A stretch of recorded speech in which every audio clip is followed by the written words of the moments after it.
Hey guys, আমি অমিতাভ আর আপনারা দেখছেন স্পোর্টস লাভার অমিতাভ ইউটিউব চ্যানেল। তো গাইস, আজকের এই ভিডিওতে আপাতত কিছু ওই ছোটোখাটো আপডেট দেবো আনোয়ার আলীকে নিয়ে। দেরি হয়ে গেছে, তোমরা অনেকেই অনেক কিছু জেনে গেছো অলরেডি। তো যাই হোক, মোটামুটি কাল তো পিএসসি থেকে আর কি আনোয়ার আলীকে নিয়ে রায়টা বেরিয়েছিল। তো এই যে পিএসসি ডিসিশানটা, এই ডিসিশানটা পুরোপুরিভাবে আনোয়ার আলীর ফেভারেই গেছে, কোনো দলের পক্ষে সেভাবে নয়, আনোয়ার আলীর পক্ষেই ফেভারে গেছে।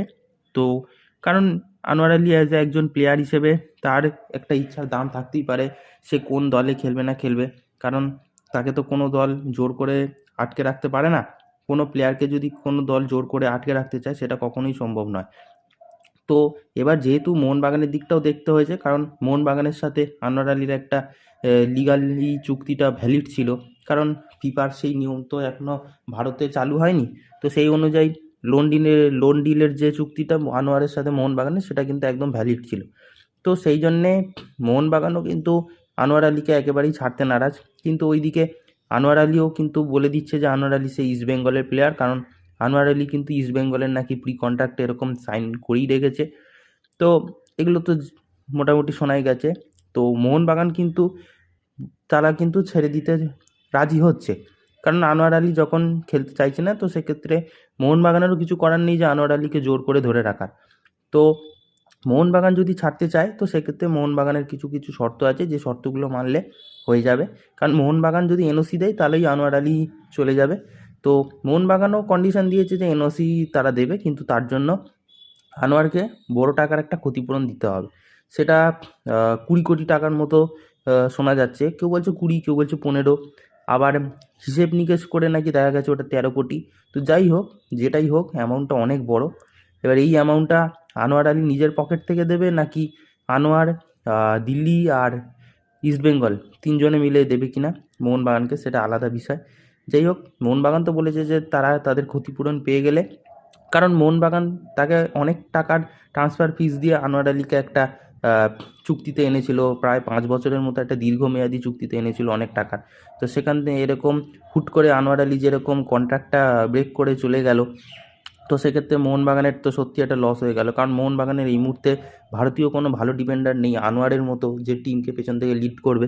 তো সেক্ষেত্রে মোহনবাগান তো একটু হলেও লস হলো। এবার অবশ্যই আমরা আনোয়ার ছাড়া ভালো খেলতে পারি, সেটা এমন কোনো ব্যাপার না। তো মোটামুটি এই যে আনোয়ার চলে গেল, তো সেই ক্ষতিপূরণটা মোহনবাগান কিন্তু নিতে চায়, সেটা যত কোটি টাকাই হোক না কেন। আর হয়তো তারপরেই খুব শীঘ্রই আনোয়ার আলী ইস্ট বেঙ্গলে জয়েন করবে। কিন্তু আজকের আবার একটা খবর শোনা গেল যে মোহনবাগান নাকি রিকোয়েস্ট করেছে পিএসসিকে স্টে অর্ডার জারি করবার জন্য। তো শোনা গেছে নাকি এই স্টে অর্ডারটা নাকি জারি করেছে পিএসসি, যে আনোয়ার আলী অন্য দলে হয়ে খেলার আগে একটা নির্দিষ্ট একটা মানে বক্তব্য দেওয়ার জন্য একটা যাতে দিন দেয়, যেখানে পিএসসি বলেছে যে 8 তারিখের মধ্যে 3টে দলের সব রকম বক্তব্য জানাতে হবে। সেই বক্তব্য থেকে আবার যদি কিছু ডিসিশান নেওয়া যায়, সেটা আলাদা বিষয়। আর এই যে ফাইনের যে অ্যামাউন্ট, সেটা নিয়েও হয়তো ইস্টবেঙ্গল বা দিল্লি হয়তো আবার যদি মনে হয় যে ফিফার কাছে যেতে পারে। এই যে কারণ এই যে ফাইনাল অ্যামাউন্টটা বলা হচ্ছে 13, 15 বা 20, যাই হোক না কেন, এটা অনেক কোটি টাকার ব্যাপার। কারণ ইস্টবেঙ্গল হিসেব নিকেশ অনুযায়ী বলতে চাইছে তারা 1 বছরের ফাইনের অ্যামাউন্টটা দেবে, বাকি 4 বছরের ফাইনের টাকা তারা দিতে চাইছে না, এরকম নাকি তাদের উপর দাবি, মানে তাদের থেকে এরকম একটা দাবি পাওয়া যাচ্ছে। তো সেটা নিয়ে তারা পিএসসির থেকে যদি কোনো সঠিক ডিসিশান না পায় ফাইনের অ্যামাউন্টটা নিয়ে, তাহলে সেক্ষেত্রে হয়তো তারা ফিফার কাছেও আবেদন করতে পারে এই ফাইনের অ্যামাউন্টটাকে নিয়ে কমানোর জন্য। এবার সেটা ফিফাও বিচার করে দেখতে পারে যে এই ফাইনের অ্যামাউন্টটা অ্যাকচুয়ালি কত হওয়া উচিত। তো সেটা এই যে ফাইনের অ্যামাউন্টটা মোহনবাগান চাইছে, সেটা অবশ্যই পিএসসি যদি ডিসিশান যদি পছন্দ না হয়, তাহলে সেটা ফিফার কাছেও আবেদন করতে পারে। করবে কি করবে না, সেটা তাদের আলাদা বিষয়। আর নয়তো মোহনবাগান যদি আনোয়ারের ব্যাকআপ হিসেবে কোনো ডিফেন্ডার আনে, সেটার যে মূল্য খরচা হবে নিতে পারে মোহনবাগান। তো মোটামুটি সব দিক দিয়েই যা বোঝা গেল, আনোয়ার আলী কিন্তু আর মোহনবাগানে নেই।